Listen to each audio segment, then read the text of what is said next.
He was the greatest mage the world had ever known. Then he woke up as the weakest failure in his own tower. He begged the ruined battlefield for one more survivor. None answered. He was the only one left breathing. 20 years had passed in a single blink. His body was not his own anymore. His name was Oscar Crucian, level 1, age 20, a joke to everyone who knew him.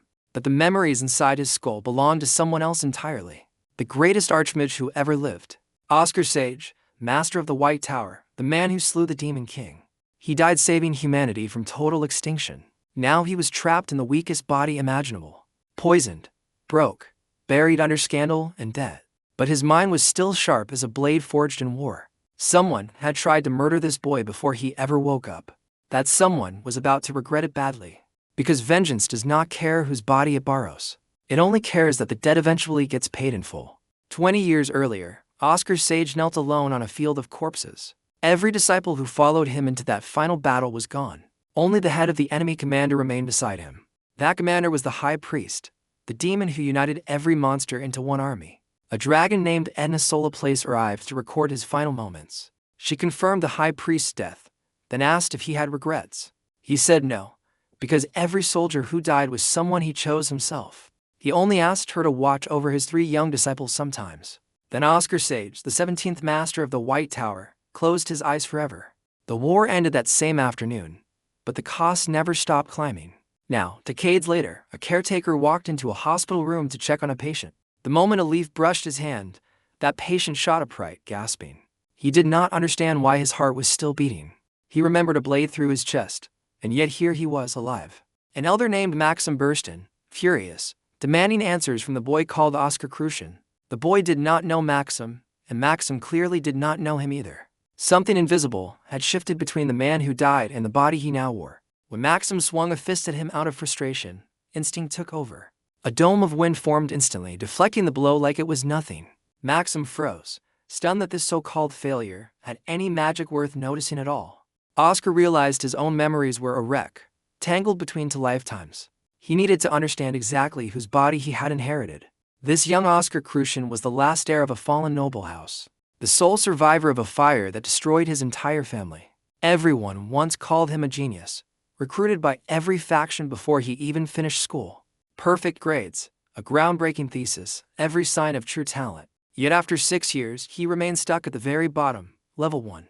Digging deeper, he found the real answer buried in old medical scans. This was never mana deficiency syndrome, the illness everyone assumed it was. Someone had deliberately sealed his mana circuits from the inside. And judging by the venom still lingering in his blood, someone had also poisoned him. He pieced it together fast, a cheap black market elixir, laced with something deadly. The boy bought it desperate for power, never knowing it was meant to kill him. So this quiet, broken genius had been hiding in plain sight the entire time. He never gave up. He simply walked his own road, alone and unseen. Reading through the young man's private notebook, Oscar found pages of brilliant, self-taught theory, ideas on reshaping the windshield, a defense Vitico, into a weapon of its own. This kid thought like a true prodigy, even without the power to prove it. Oscar made a quiet promise to the boy whose body he now carried. As repayment for borrowing this life, he would settle every score against him. Meanwhile, across the city, a merchant's shop lay in smoking ruins. Someone had torn it apart searching for a person who bought a rigged elixir. The culprit could not possibly be a weak, dying theorist, or so they assumed. They were wrong, and Oscar Crucian was standing right in front of them. He calmly admitted he was the one who wrecked their store. The moment their thug lunged with the blade, the fight ended in one motion. A single cutting wind spell, and the man's head hit the floor. His terrified partner opened fire with strange handheld weapons no mage had ever bothered studying. Oscar caught every bullet in a windshield, then hurled them straight back. With a silent spell wrapped around the entire room, no one outside would ever hear the screams. He wanted one name, who ordered the poisoning of Oscar Crucian. The man broke fast, describing a hooded figure wearing a white tower ring. A stranger with a clean, unmistakable scent of fresh mint. That single detail would follow Oscar for a very long time. Because whoever this mint-scented shadow was, they moved with terrifying confidence. The gangster also revealed something that made Oscar's blood run cold. The White Tower, the tower he once bled and died for, was now the weakest of the 4. It had gone from legendary to bankrupt in 20 short years. The other towers had built empires. His tower delivered packages for spare change. He read every newspaper he could find, piecing together this new, unfamiliar world. Street lamps that never dimmed, carriages that moved without horses. Magical engineering had reshaped everything while he was gone. And the White Tower, once feared across the continent, sold potions to survive. The vice master of the tower, a kind old man named Hamel, tried to shield the boy from blame. Meanwhile, the tower's treasurer, an elder named Fidelina, wanted to punish him for wasting research funds. Oscar walked straight into that argument and made an offer no one expected. Let him start a business right there inside the crumbling tower.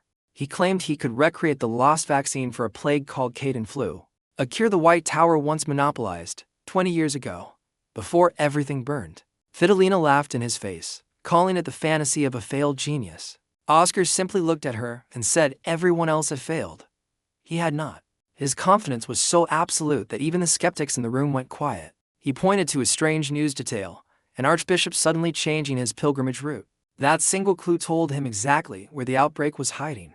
The old vice master, moved by the boy's reasoning, offered his own personal savings to fund it. 30,000 bells. Barely enough to start, but enough to begin. Down in the potion chamber, Oscar met a hard-working assistant named Frank Sirius, a clumsy, overlooked mage the tower had basically written off. Together they distilled poisonous herbs using a steaming trick borrowed from old cooking.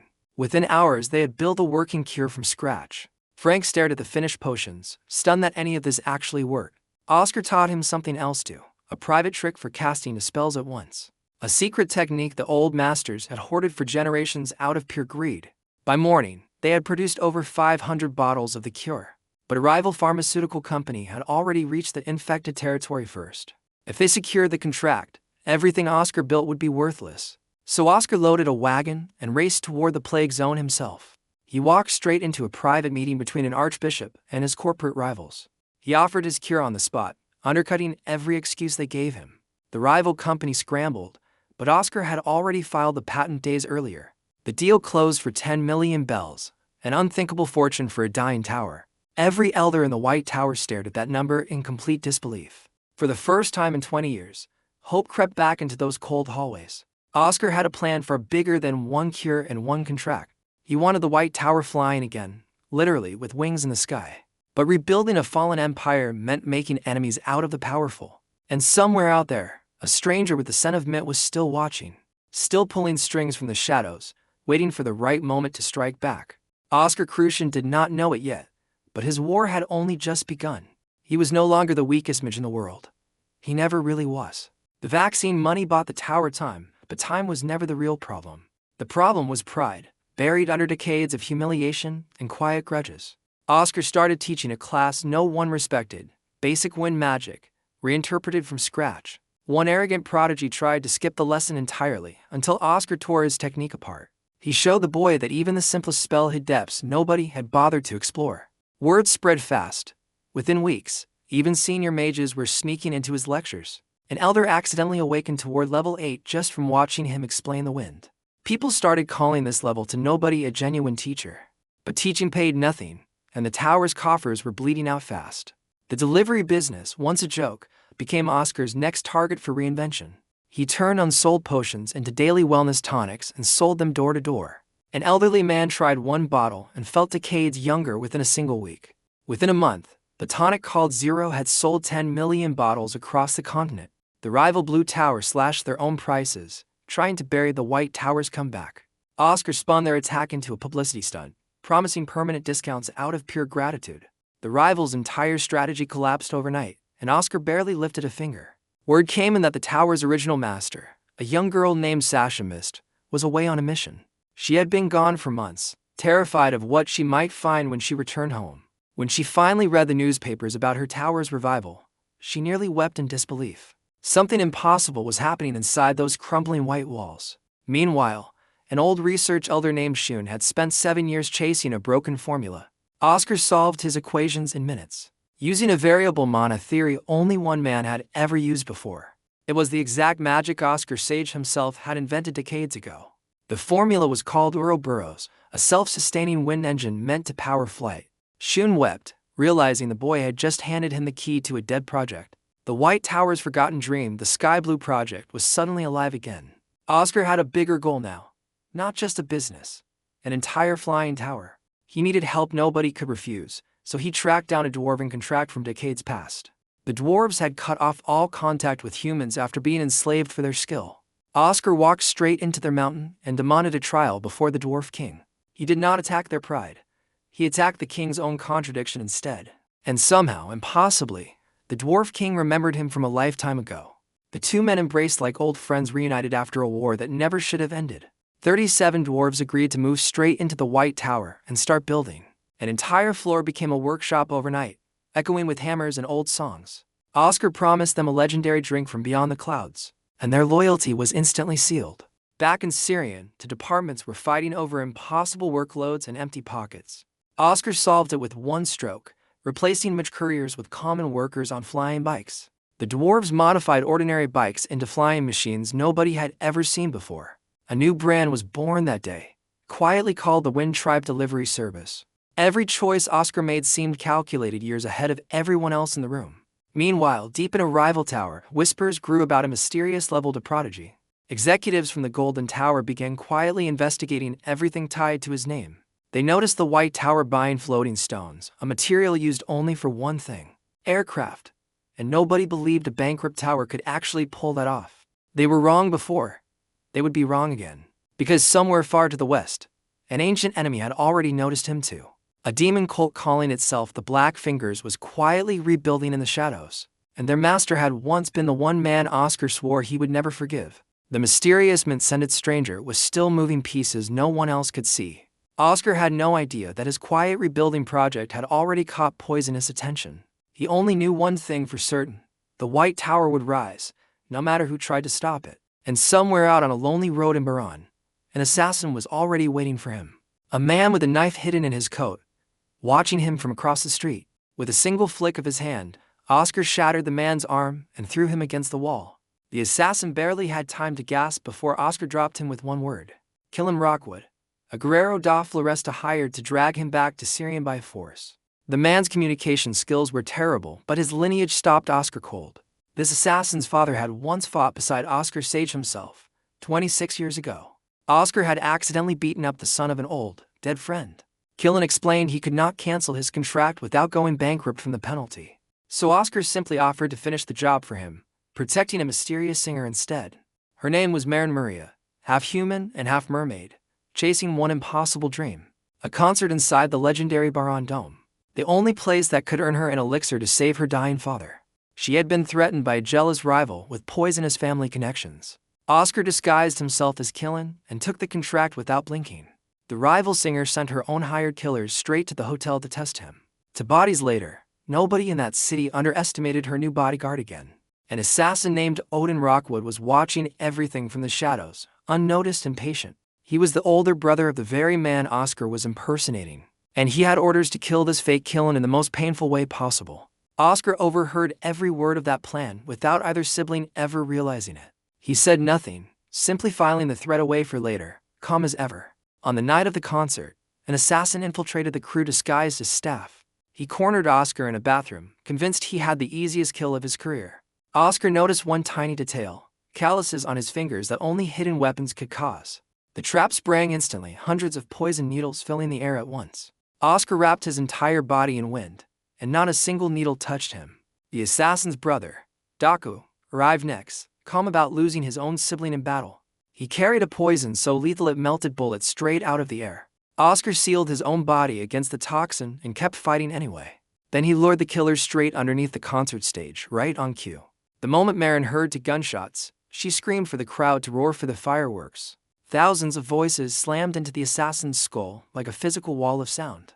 A single wind bullet through the heart finished what the crowd had already started. Oscar collapsed backstage, bruised, exhausted, but alive, and the concert never stopped. Maren later revealed she had recognized him the entire time. Contacts and disguise be damned. She thanked her greatest bodyguard, never once regretting the gamble she took on a stranger. Back in her own home, the jealous rival, Arasuch, was already plotting something worse. She sent her family's tattooed enforcer straight after the man calling himself Killen Rockwood. That enforcer's name was Kaya Rockwood, the real Killen's own missing sister. A woman who had betrayed her entire tribe and vanished for years ago. Oscar had no idea he was about to meet the most dangerous woman in Baran. And she had already heard his name, whispered like an omen through the underworld. Meanwhile, a young boy named Jack Hover hired both men to crack an encrypted case. Inside were secrets tied directly to his father's mysterious death months earlier. Oscar cracked the impossible lock in seconds, revealing a diary full of corruption. The trail led straight to a family everyone in Baron trusted completely. Mark Such, secretly running the largest drug cartel in the entire empire. And that same night, a citywide festival would give him the perfect cover to strike. Oscar swore to the grieving boy that his father's killers would finally answer for it, because he had made a promise, and the White Tower never broke its word. But the enemy that night was bigger than one corrupt family, and getting closer by the hour. An army of hired mercenaries slipped into the forest surrounding Jack Hover's estate. They planned to steal the encrypted case before anyone could stop them. Killen hunted them down through the trees, moving faster than any of them expected. Oscar picked off dozens more from a distance, his aim never once faltering. Then something changed. The fleeing mercenaries turned and charged back, snarling like animals. They had been infected by a strange tattoo technique nobody understood yet. And standing behind it all, smiling calmly, was Kaya Rockwood herself. Killen froze the moment he recognized his own sister's face in the moonlight. She wore the Forbidden King's tattoo, a mark that could turn allies into puppets. A mark she had stolen by betraying and nearly killing her own tribal chief. Killen begged her to deny it, but she only smiled and confirmed every word. He attacked anyway, refusing to believe his childhood hero could fall this far. She dismantled him effortlessly, calling him honest to a fault, and knocked him out cold. Then she turned her full attention toward the level 3 mage hiding in the shadows. Oscar realized the fight had just become far more dangerous than anyone imagined. With 10 seconds bought by Killen's last stand, Oscar trapped her inside a sealed pocket of empty space. A technique she had never encountered before, one that even amused her mid-battle. She broke free before the trap could finish, laughing like a child at a new game. Oscar barely had any mana left, and she had barely broken a sweat. Then, out of nowhere, a black sword struck the ground right at her feet. A royal agent had arrived, powerful enough to stand toe-to-toe with her. Kaya smiled, called the moment inconvenient, and vanished into thin air without a trace. Oscar collapsed on the spot, completely drained, having survived by the thinnest possible margin. He did not know it yet, but her final words carried a promise she fully intended to keep. Somewhere far away, the mastermind behind the corrupt cartel was already reporting failure to someone worse. A voice on the other end simply said the plan for Christmas would now proceed personally. And whoever that voice belonged to, they were done relying on hired hands. 3 days later, Oscar and Killen sat in a cafe as if nothing had happened. Killen refused his payment, insisting a forest warrior never stole another man's victory. He mentioned he still had one job left, hunting the worst traitor in his tribe's history. Oscar quietly understood exactly who that traitor was, but said nothing at all. He warned Killen to be careful, since someone powerful might soon come looking for him too. Then Oscar walked alone into the city's bloodline archive, searching for one specific trace. He was hunting a dragon, the same companion who once recorded his death decades ago. Her trail had gone cold somewhere far beyond the Crimson Mountains, an area no ordinary mage could reach. He needed to grow stronger fast, strong enough to walk into demon territory himself. And somewhere in that same shadowed city, masked killers were already stalking him. They introduced themselves as Cacadores de Magos, hunters who fed on stolen magic itself. One had planted a tracking curse hidden inside an innocent-looking business card. Oscar and Killen walked straight into their trap, eyes wide open the entire time. The fire mage tried to burn Oscar alive, forgetting wind mages never fear flame. Oscar simply returned the fire, tenfold, without ever raising his voice. Killen tore through the other hunter with terrifying calm, barely breaking a sweat. Both hunters, mages who had terrorized for towers for months, died within minutes. Word of their deaths spread through every mage tower on the continent overnight. Oscar had quietly become one of the most dangerous names in the Empire, and he still had not even reached his true strength, not even close.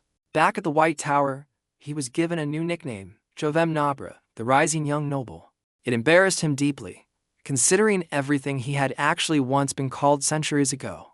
A Red Tower emissary arrived soon after, testing the waters with careful, condescending questions. Oscar shrugged off every insult aimed at his tower with icy, unshaken confidence. He knew exactly what kind of world judged people by bloodline instead of talent, so he decided the only answer worth giving was talent to overwhelming to dismiss. He promised his young trainees they would all reach level 4 before the training ended. 32 exhausted students groaned, convinced their teacher had lost his mind completely. But hidden inside an old master's secret vault was the answer to everything, a breathing technique written by Oscar Sage himself, decades before he ever died. Finding that vault meant returning to the forest where his old mentor once trained him. Beneath the shimmering lake, he found a letter waiting exactly where he left it. His old master had known his hiding place the entire time and said nothing. Inside a small box sat a pair of gloves called the Gentle Breeze. Gloves his master always wore, gloves that vanished the day he was murdered. Oscar broke down completely, realizing his teacher had given them away as a gift before he died. For years he blamed demons for stealing them. The truth was far simpler and far more painful. He wept for a long time, then wiped his face and got back to work. He had a promise to keep, and grief was not going to slow him down. Using the recovered breathing technique, he trained 30 to exhausted students into level for mages. Every single elder in the tower stared at the results in stunned silence. This kind of growth had not been seen since the golden age of the White Tower. And now, with Christmas approaching, an old holiday tradition demanded the tower deliver gifts across the empire.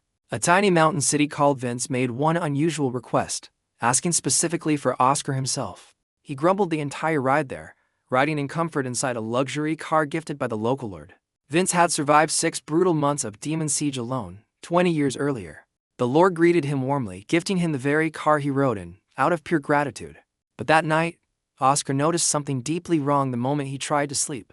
The entire city had gone completely, unnaturally silent. Every single resident, thousands of people, lay frozen in an identical, endless sleep. Only Oscar remained awake, thanks to an old nightmare curse already tangled around his soul. He tracked down the man responsible, a cultist muttering prayers to a demon called the High Priest. The cultist swore his master would return, and the empire would burn in celebration. Oscar's rage boiled over instantly, hearing that title spoken aloud after 20 long years. He beat the truth out of him before ending his life without hesitation. The entire city was trapped inside a single, endless collective dream. And somewhere inside that dream slept the one person controlling it all. Oscar deliberately let himself fall asleep, walking straight into the nightmare to hunt it down. Inside the dream, he found Verona living a perfect, happy family life she never actually had. Parents who loved her, a home she always wanted, a fantasy built from pure longing. Oscar warned her the whole world around her was fake, built to trap her forever. She refused to believe him until her own mother could not even remember her name. The illusion cracked instantly, and Verona shattered the false parents with her own hands. Together they fought through hundreds of townsfolk that were never truly human at all. Reinforcements arrived just in time, sent by Verona's own desperate cry for help. But the moment felt too easy, and Oscar's instinct screamed that something worse was coming. Because far above the crumbling dream's sky, something monstrous was watching them. A massive, cracked face filled the horizon, amused by what it had just witnessed. Oscar recognized it instantly. Baron Nightmare himself, the very demon he feared most.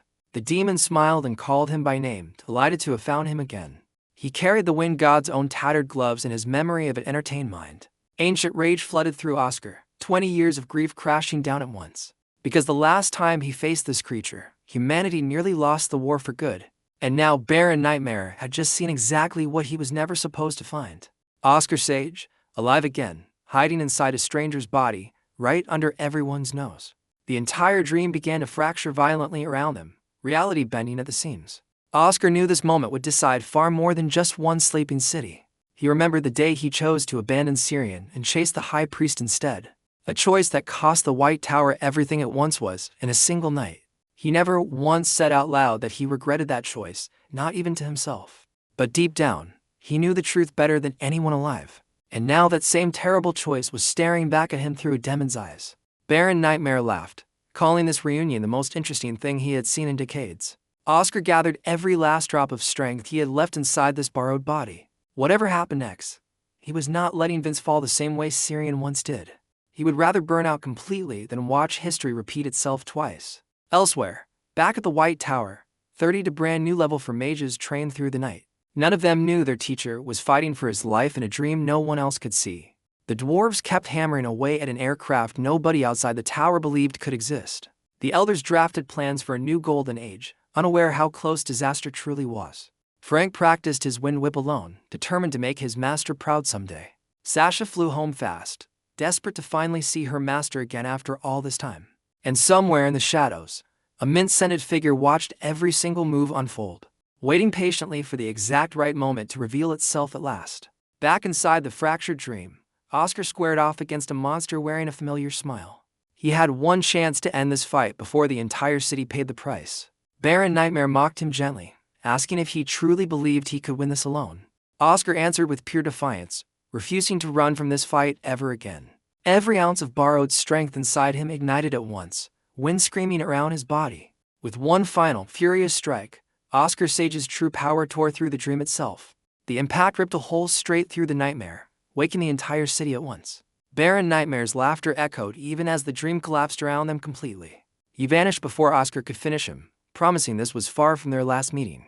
Every citizen of Vince opened their eyes at the exact same moment, gasping in confusion. Oscar collapsed on the floor of his room, utterly spent, but the city was safe. Verona woke beside him, terrified, until she realized the danger had finally passed. She thanked him quietly, embarrassed by how deeply she had clung to a fake family.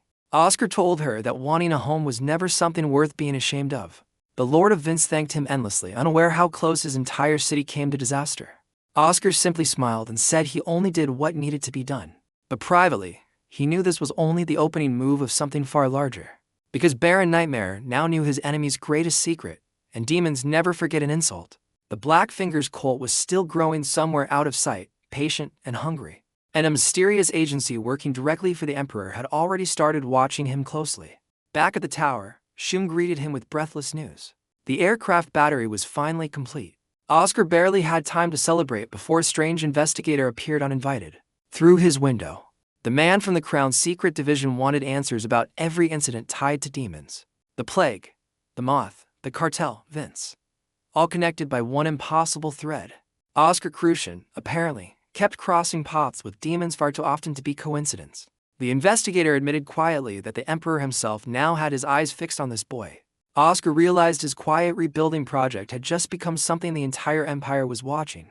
He did not flinch. He simply asked what that meant for him going forward. The investigator only smiled and said the next chapter would answer that question itself. Back underground, the dwarf King Godin worked tirelessly on the tower's growing fleet of aircraft. 37 dwarves, once forgotten by humanity, now lived and built inside the White Tower's walls. Every hammer strike echoed like a promise being kept, one piece at a time.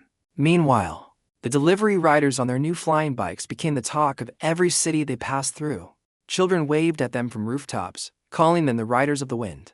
The Golden Tower quietly panicked, watching a bankrupt rival suddenly rewrite the rules of commerce. Oscar barely noticed the attention, already 3 steps ahead, planning the tower's next leap forward.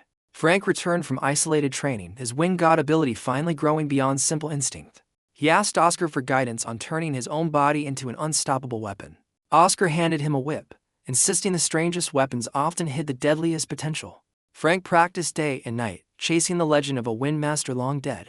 Meanwhile, Verona pushed herself harder than ever, refusing to be left behind by anyone. She trained until her own wind magic finally found a temperament unmistakably her own.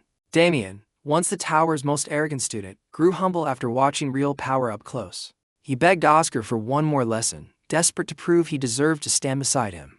Oscar taught him a new spell called the Flower Shower, delicate, beautiful, and utterly lethal. Every student in that training camp began treating their teacher like a living legend. And every legend, Oscar knew, eventually attracted attention from people who wished he did not exist. Somewhere in the West, the Golden Tower quietly assembled a list of suspicious record holders. One name kept appearing near the top of every impossible achievement they investigated. They still had not connected the dots, but the pieces were finally starting to align.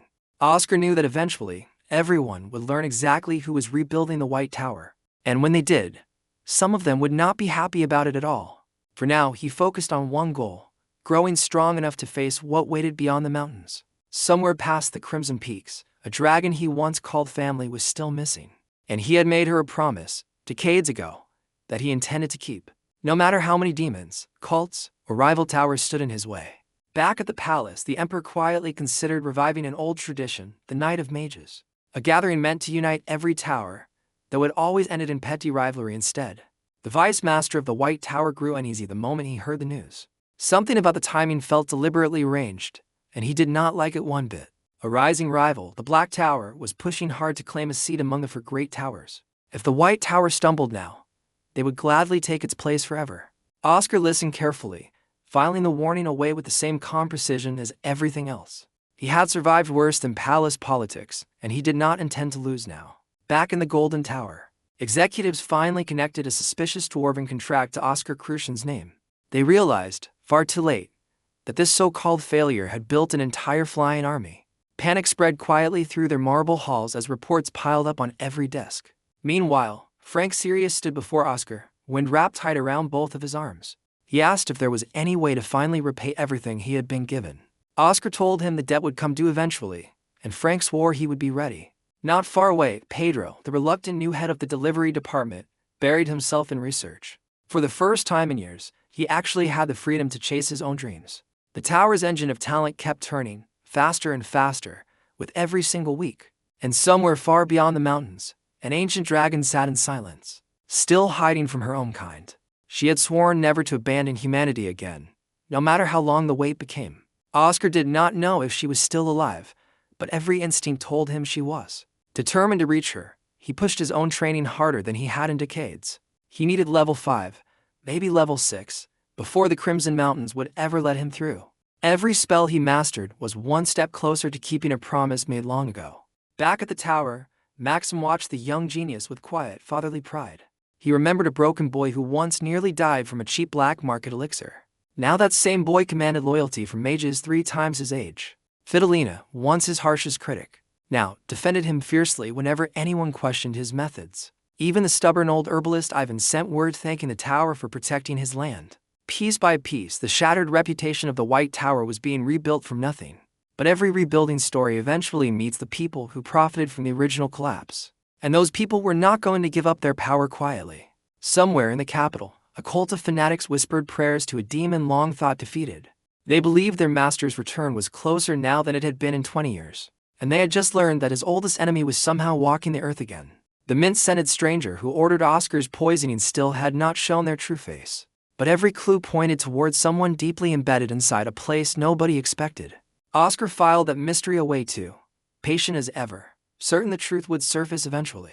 For now, the White Tower had a Christmas tradition to fulfill across the entire empire. 11 mages were needed to cover the villages surrounding a single grateful city.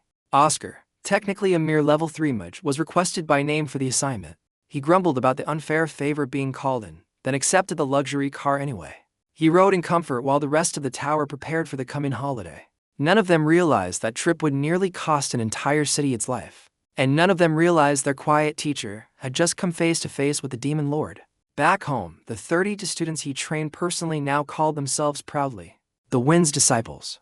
They wore that title like armor, determined to prove their master's faith was not misplaced. Damien led them through daily drills, mimicking every lesson Oscar had ever taught him.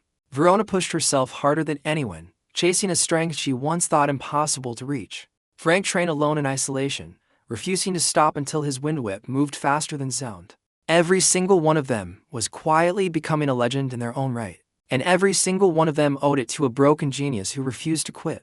Meanwhile, in the capital, the Special Investigation Division kept a growing file on Oscar Crucian. Every strange incident, every impossible victory, every brush with demons, carefully documented and cross-referenced. The Emperor himself had personally requested updates whenever anything new was added. Something about this quiet, unassuming mage unsettled even the most powerful man in the Empire. Oscar had no idea just how closely he was being watched from the highest office in the land. He was too busy plotting the White Tower's next great leap forward to notice. An aircraft, built by dwarven hands, powered by an ancient spell reborn from ashes. A dream that once destroyed his old master's greatest project, 20 years in the making. This time, he swore quietly, that dream would finally take to the sky. Back underground, Godin the Dwarf King inspected the near-finished frame with tears in his eyes. He remembered the old master who once promised the heavens themselves to his people. Now his old friend's disciple was about to finish what that promise had started. Every dwarf in that workshop worked with a fire in their chest they had not felt in decades. Because somewhere beyond pride and gold, they simply wanted to see the sky for themselves. And Oscar intended to give them exactly that, whatever the cost. Back at the tower, Sasha Mist finally landed after months away on a distant mission. She had read every headline about her tower's impossible comeback with growing disbelief. She still did not know the man behind it all was somehow connected to her missing master. Every clue was slowly circling closer to a truth nobody in the tower was ready for. And Oscar, quiet as always, kept every secret buried exactly where it needed to stay. For now, at least, until the right moment finally arrived to reveal it. Somewhere far to the east, the Golden Tower's engineers stared at their own failed aircraft blueprints. They had given up on flight years ago, calling it an impossible fantasy chasing dead dreams. If they ever learned the truth about what the White Tower was building, panic would follow instantly. Oscar knew that secrecy would only last so long before the whole continent noticed.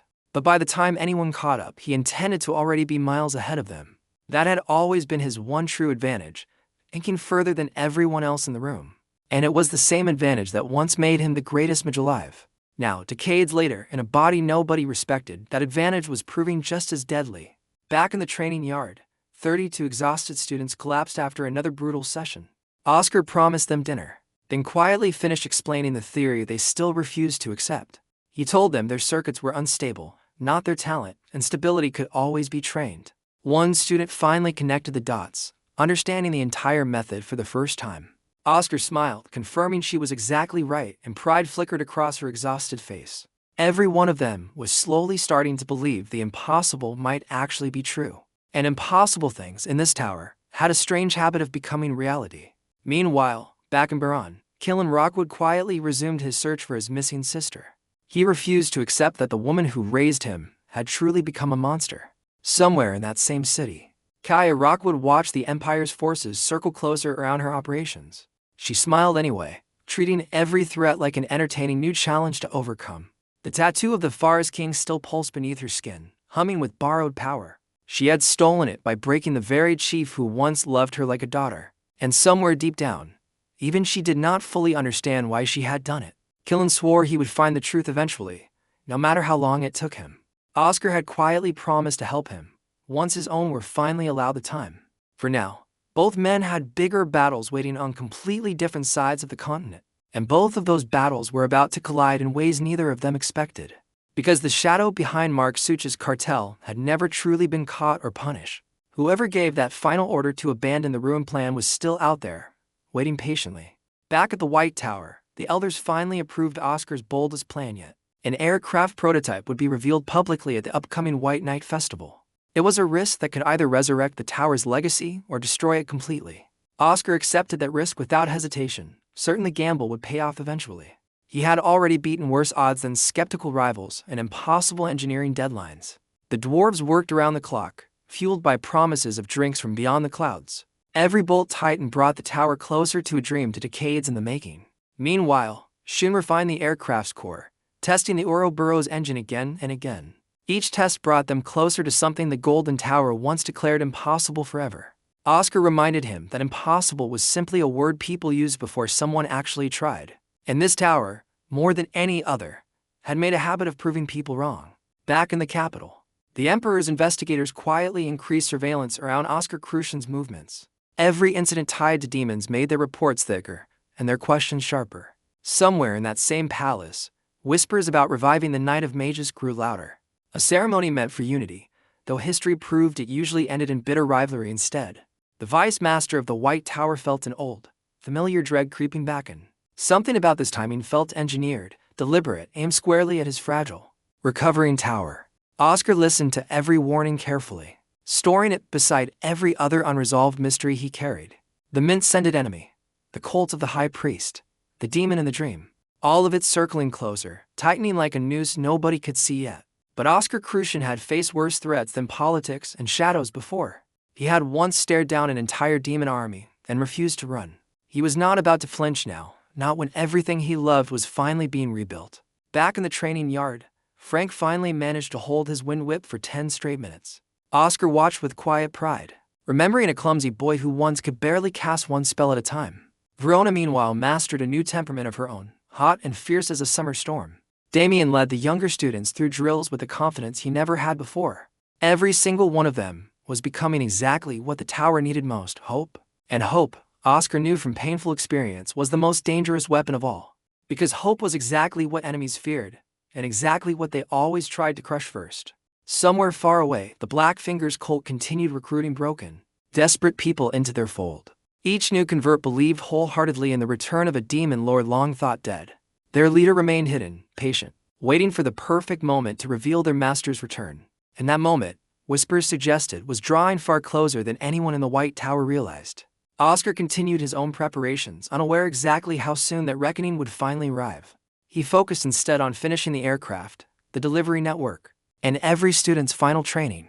Piece by piece, brick by brick, the White Tower was rising from its own ashes. And every enemy watching from the shadows knew exactly what that rise ultimately meant for them.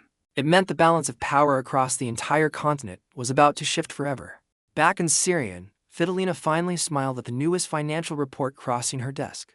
For the first time in 20 years, the tower's ledger showed nothing but growth. Maxim toasted quietly with the dwarves, celebrating milestones nobody thought possible just months ago. Hamel, the vice master, watched his tower's rebirth with tears he refused to let anyone see. Every one of them owed this second chance to a boy who was never really a boy at all. Oscar accepted their gratitude the same way he accepted everything, quietly, without ever seeking credit. He had not returned for glory. He had returned to keep a promise made in blood. And that promise was finally, after 20 long years, starting to take real shape. Somewhere far beyond the Crimson Mountains, a lone figure watched the horizon, waiting patiently.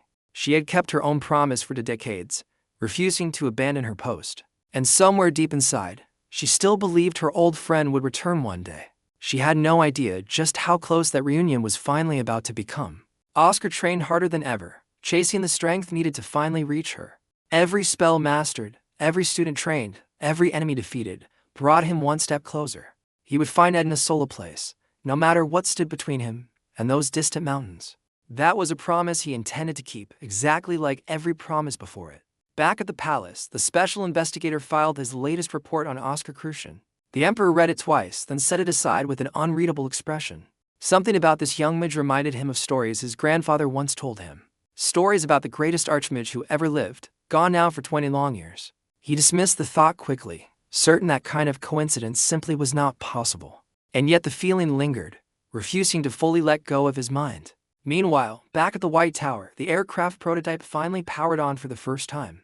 A soft blue glow spread across its frame, humming with borrowed wind and stolen dreams. Every dwarf in that workshop froze, watching to decades of failure finally turn into success. Oscar stood quietly at the center of it all, remembering a promise made to a dying friend. The Sky Blue project, once abandoned, was finally, impossibly, coming back to life. And with it, the White Tower's reputation was about to change forever. Somewhere far away, the Golden Tower's engineers received word of the successful test flight. Panic spread through their marble halls faster than any rumor had in years. The bankrupt tower everyone dismissed had just accomplished something they themselves once called impossible. Executives scrambled to figure out exactly who was behind the sudden, terrifying leap forward. They still had no idea the answer was a quiet, overlooked level 3 mage. And by the time they finally understood, it would already be far too late to catch up. Back at the tower, Oscar allowed himself one rare moment of quiet satisfaction. Everything he built here was finally starting to look like the tower he once led. Not identical, never identical, but strong again, proud again, alive again. He thought of his old master, of Edna, of 3 young disciples long since grown. Every one of them deserved to see this moment, and one day, they finally would. For now, he had a Christmas delivery to finish, and a demon lord still watching him. Baron Nightmare had not forgotten their encounter, and demons never truly let go of a grudge. Oscar knew their next meeting would not end with a simple dream collapsing around them. It would end with one of them finally, permanently, no longer standing. He intended to make absolutely sure it was not going to be him. Back in Baran, Kaya Rockwood received quiet word that her cartel allies had been fully dismantled. She shrugged it off, already planning her next move against the Empire's expanding influence. Her brother's search for her continued, relentless, refusing to accept the sister he lost.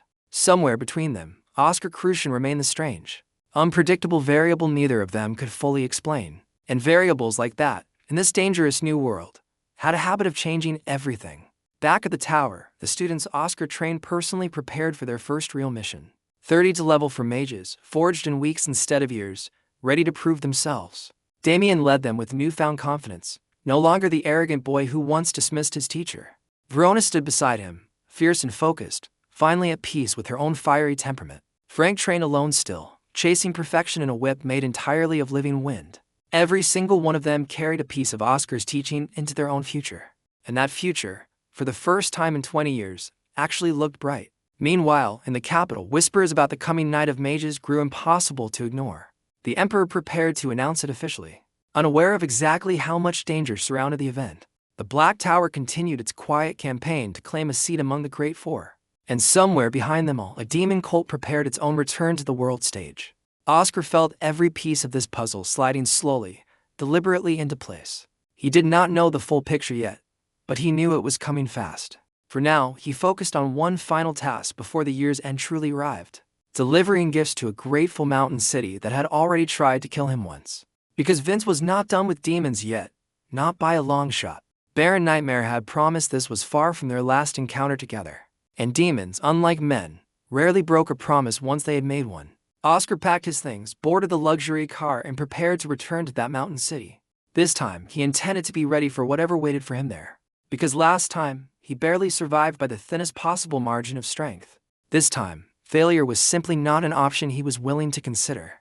The White Tower's future depended on this rising genius surviving whatever came next. And so did the lives of an entire city that had no idea how close it came to disaster. Somewhere deep beneath the Crimson Mountains, an old dragon sensed a familiar presence stirring.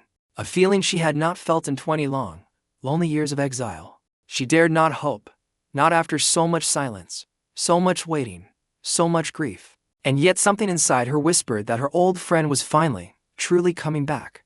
Back in Vince, the Lord welcomed Oscar once more, unaware how close his city came to ruin. The mountain air still carried a strange, unsettling chill that never quite fully lifted. Oscar walked those familiar streets again, wind gathering quietly around his fingertips. Then, without warning, the sky above the city began to crack open once more. A massive, twisted face emerged from the fracture, grinning down with ancient malice. Baron Nightmare had returned exactly as promised, hungry for a rematch he had waited to claim. Oscar stood firm, refusing to let this demon take one single life from the city. He remembered every soul lost in Syrian, every mistake he swore never to repeat. This time, there would be no retreat, no second-guessing, no hesitation whatsoever.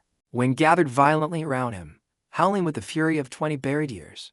Baron Nightmare laughed, delighted by the rage burning behind such a small, borrowed body. He asked if the great Archmage truly believed one man could stop him again. Oscar answered simply that he had stopped him once already, and would gladly do it again. The two forces collided with a shockwave that shook the very mountain beneath their feet. Every citizen of Vince slept on, unaware how thin the line between safety and disaster truly was. Oscar fought with everything he had left, refusing to let exhaustion slow him down. Baron Nightmare pressed harder, testing every limit of the man wearing his old enemy's soul. And somewhere in the middle of that brutal exchange, Oscar felt something shift inside himself. A fragment of old power, buried deep, finally beginning to stir awake once more. This was only the beginning of a war neither side had ever truly finished. And Oscar Crucian, weak little level 3 mage to everyone who ever underestimated him, intended to win it. Whatever it cost, whatever it took, however long it needed to last. Because somewhere behind him stood an entire tower that finally believed in him again. And he was not about to let a single one of them down. The fight raged on beneath a fractured sky that refused to fully heal. Baron Nightmare's laughter rang out again, hungry, delighted, utterly certain of his own victory. Oscar refused to give him that satisfaction, gathering every last drop of borrowed strength. This was the war he had truly come back to finish, whether the world knew it or not. And for the first time since waking in this weak, broken body, he finally felt ready. Ready to be Oscar Sage again, in whatever form the world demanded of him now. Back at the White Tower, the aircraft prototype sat waiting for its grand debut. 30 students trained beyond their limits, ready to prove their teacher's faith was justified. Every dwarf, every mage, every servant of that crumbling tower now believed in one simple truth. The White Tower was rising again, and nothing was going to stop it now. Not politics, not rival towers, not even the demons still fighting on that mountain. Because the man leading this revival had already died once for humanity's sake. He was not afraid of dying again if it meant saving even one more life. And that fearlessness, more than any spell, was the true secret to his impossible strength. Somewhere in that fractured sky above Vince, the battle finally began to shift. Baron Nightmare's confidence wavered for the first time since their encounter began. He realized, too late, exactly what kind of enemy he was truly facing again. Not a broken young midge wearing a stolen name, but a legend refusing to stay buried. The demon retreated further into the fracture, snarling that this was still not over. Oscar let him go, too exhausted to chase, but satisfied the city was finally safe. The sky slowly stitched itself back together, and the mountain air grew calm once more. Every citizen of Vince woke, that morning, with no memory of how close they came to disaster. Oscar collapsed quietly in his room, wounded, drained, but victorious once again. The Lord of Vince thanked him endlessly, unaware how much larger this war truly was. Oscar simply smiled and told him to enjoy his festival. Nothing more needed saying. He returned to the White Tower carrying secrets far heavier than any gift he delivered. A demon lord who knew his true identity. An empire quietly watching his every move. A missing dragon waiting somewhere beyond mountains he had not yet reached. And a cult of fanatics who believed their master's return was closer than ever before. Every thread was tightening, every mystery inching closer to the moment it would finally unravel. Oscar knew that moment was coming, and he intended to be ready when it arrived. Back home, 30 students greeted their teacher with cheers and relieved embraces. Frank hugged him despite Oscar's protest, grateful his master had returned safely once again. Verona simply nodded, though her eyes betrayed how worried she had genuinely been. Maxim and Hamel exchanged relieved glances, grateful their strange, brilliant genius was still alive. The dwarves cheered loudest of all, eager to finally show him the finished aircraft. Oscar stood among them, exhausted but genuinely happy for the first time in 20 years. This ragtag family of misfits, orphans, and dwarves had become something worth fighting for. And whatever waited beyond the Crimson Mountains, whatever demons still lurked in the shadows, Oscar Crucian was finally truly ready to face it, one victory at a time. The White Night Festival arrived exactly as promised, the entire empire watching with bated breath. The White Tower unveiled its aircraft before a crowd who once wrote them off completely. It lifted off the ground slowly, then soared into the sky above every stunned onlooker. Gasps turned into cheers as the impossible finally became undeniable, real, and unforgettable. 20 years of humiliation burned away in a single breathtaking moment above the clouds. The Golden Tower's engineers watched in silence, their own failed dream mocked by rivals' triumph. Sasha Miss stood among the crowd, tears streaming down her face at what her tower had become. She still did not know the man behind it carried the soul of her own lost master. That truth would come in time, exactly when it needed to arrive. For now, she simply watched the sky, grateful beyond words that her home had survived. Damien, Verona, and Frank stood together, proud graduates of a training method nobody else believed in. 30 to level for mages, forged from failure into strength in a matter of weeks. The dwarves cheered from the ground, already dreaming of the drinks Oscar had promised them. Godin the Dwarf King wept openly, finally seeing the sky his old friend once promised him. Maxim and Hamel watched their crumbling tower become a symbol of hope once again. Fidelina smiled at ledgers finally overflowing instead of drowning in unpaid debt. And somewhere in that celebrating crowd stood the quiet young man who made it all possible. Oscar Crucian, level 3 mage, greatest Archmage who ever lived, watched his tower fly. He thought of his old master, of Edna, of the disciples he lost 20 years ago. This was not the life he expected to live, but it was the life he chose anyway. A second chance most people never receive, and he refused to waste a single moment of it. Somewhere far away, Baron Nightmare watched the celebration through eyes hidden in shadow. He whispered a promise that this joy would not last forever, that darkness always returned. Oscar felt that whisper somewhere deep inside, but he did not let it steal this moment. There would be time for war later. Tonight belonged to celebration, to family, to survival. Frank raised a cup toward his teacher, calling him the strangest, most brilliant man he ever met. Verona rolled her eyes but smiled anyway, finally comfortable calling this strange tower home.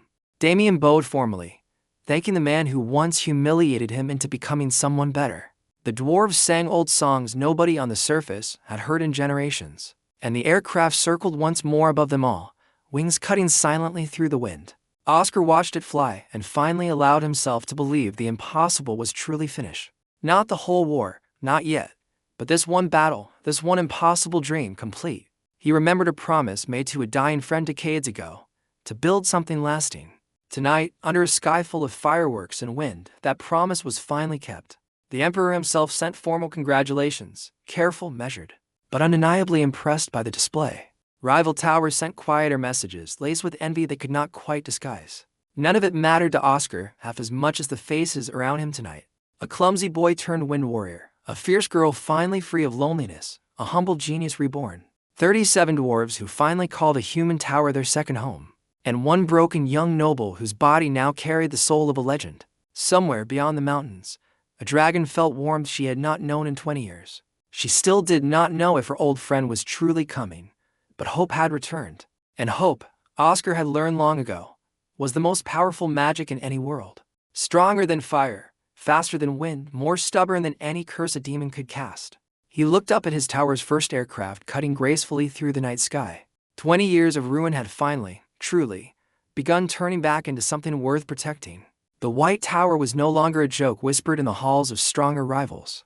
It was rising, wings spread, ready to reclaim everything it had lost long ago. Somewhere in the shadows, enemies still gathered, demons still whispered, cults still schemed. But tonight, none of that mattered against the sound of an entire city cheering together. Oscar Crucian raised his own cup, quiet as always, letting his students celebrate around him. He thought of everyone he had lost, and everyone standing here because of what he built. Grief and gratitude tangled together inside him, familiar companions after so many years of war. But tonight, gratitude won, if only for a few precious, hard-earned hours. Because sometimes the greatest victory is not defeating an enemy, but rebuilding what they destroyed. Brick by brick, student by student, promise by promise, finally kept. The White Tower had fallen once, broken, forgotten, dismissed by everyone who once feared it. Now it soared again, carried on wind, dwarven steel, and the stubborn will of one man. A man everyone once called weak, worthless, a failure not worth a second glance. That man had rebuilt an empire from nothing but grief and unbreakable determination. Whatever demons still waited in the dark, whatever cults still whispered ancient promises, whatever cost the future demanded, Oscar Crucian intended to meet it head-on. Because he had already died once for the people he loved, and it changed nothing about who he was. He would rebuild, he would protect, he would fight for as long as it took. And every single person standing beneath that flying aircraft understood exactly why that mattered. This was not just one man's second chance. It was an entire tower's rebirth. A story about failure transformed into legend, about grief turned into unstoppable purpose. About a boy nobody believed in, carrying the soul of a hero nobody forgot. The sky above Syrian glowed with fireworks, celebrating a comeback no one thought possible. And somewhere in that glowing sky, an aircraft flew steady, proud and completely unafraid. Oscar watched it circle one final time before finally allowing himself to rest. Tomorrow would bring new threats, new mysteries, new battles waiting beyond every horizon. But tonight, the White Tower had earned its celebration, fair and hard-fought. Every disciple trained, every enemy defeated, every promise inching closer to being fulfilled. This was only the beginning of a much longer road still stretching ahead of him. A road that led toward Crimson Mountains, missing dragons and demons who refused to stay buried. But roads, Oscar had learned across lifetimes, were always easier walked with company. And for the first time in 20 long, lonely years, he finally had that again. A tower full of people who believed in him, fought beside him, and called him family. Whatever came next, whatever war still waited in the shadows, he would not face it alone. The greatest mage the world had ever known had learned the one lesson he never truly understood before. Power alone never saved anyone. It was the people standing beside you that truly mattered. Oscar Crucian, once the weakest failure in his own tower, had proven that truth completely. He rebuilt a fallen empire not through strength alone, but through loyalty, patience, and unbreakable will. The White Tower stood tall again, wings spread wide against a sky full of stars. And somewhere among those stars, an old friend's promise finally began coming true. This was not the end of his story. It was only the true beginning. A second chance, hard-won, fiercely protected, and finally worth every sacrifice it demanded. The demon lord would return. The cult would rise again. The dragons still waited beyond the mountains. But none of it would find the White Tower weak, forgotten, or afraid ever again. Because Oscar Sage had returned, wearing a new name, carrying an old promise. And promises like that, forged in grief and kept through sheer stubbornness, never truly die. The aircraft soared one final time above a city that finally believed in tomorrow again. Fireworks lit the sky in colors that had not graced Syrian in 20 long years. And beneath it all stood a tower, a family, and a legend finally coming home. Oscar closed his eyes, breathing in cold mountain air and the smell of victory. Somewhere far away, a dragon smiled for the first time into long decades. Somewhere in the shadows, a demon lord swore this peace would not last forever. And somewhere in a quiet tower full of hope, one broken genius simply kept moving forward. Because that was the only lesson worth learning from any life, lived once or twice. You keep moving, you keep building, you keep every promise you ever made. Even when the world burns it down around you, even when hope feels impossible. Especially then, because that is exactly when rebuilding matters most. The White Tower had fallen once, and it rose again. Stronger, wiser, unbreakable. Not because one man was powerful, but because he refused to let it stay broken. That refusal, more than any spell or sword, was the true magic behind this story. A quiet reminder that failure is never final, and second chances are worth fighting for. Oscar Crucian stood beneath a sky full of stars in one flying tower of dreams. He had been the greatest mage the world ever knew, then the weakest failure alive. Now he was simply, finally, exactly who he needed to be, for everyone counting on him. The wind carried his tower's banner high above a city that once forgot its name. Now every soul in that city knew exactly who the White Tower belonged to. Not one hero, not one legend, but every single person who refused to give up. 32 students, 37 dwarves, one clumsy wind warrior, one fierce, fiery mage, one vice master who never stopped believing, one treasurer who learned to believe again, and one broken genius who rebuilt an empire out of nothing but grief and wind. This was their story, still being written, one impossible victory at a time.